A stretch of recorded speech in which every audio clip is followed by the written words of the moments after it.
স্বৈরাচার ফ্যাসিস্ট শেখ হাসিনার বানানো আয়নাঘর প্রসঙ্গে র্যাবের মহাপরিচালক অতিরিক্ত আইজিপি একেএম শহীদুর রহমান বলেছেন, র্যাবের বিরুদ্ধে আয়নাঘর, গুম, খুন সহ যত ধরনের অভিযোগ ছিল তার তদন্ত করেছে কমিশন।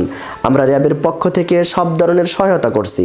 আমরা মনে করি তদন্তের ফলাফলের ভিত্তিতেই আইনগত ব্যবস্থা নেওয়া হবে। আজ বৃহস্পতিবার দুপুরে রাজধানীর কারওয়ান বাজারে র্যাব মিডিয়া সেন্টারে আয়োজিত সংবাদ সম্মেলনে এক প্রশ্নের জবাবে এসব কথা বলেন তিনি। গত কয়েকদিন ধরে র্যাবের বিরুদ্ধে গুম খুনের অভিযোগের পাশাপাশি র্যাবের আয়নাঘর প্রসঙ্গে আলোচনা হচ্ছে। এ ব্যাপারে র্যাবের বক্তব্য কি জানতে চাইলে তিনি বলেন, র্যাবের আয়নাঘর ছিল, আছে, সেটা সেভাবেই রাখা হয়েছে। গুম খুন কমিশন নির্দেশ দিয়েছে আয়নাঘর সহ যা যে অবস্থায় আছে সেভাবেই রাখার জন্য। আমরা কোনো পরিবর্ধন করিনি। যা যে অবস্থায় ছিল সেভাবেই রাখা হয়েছে।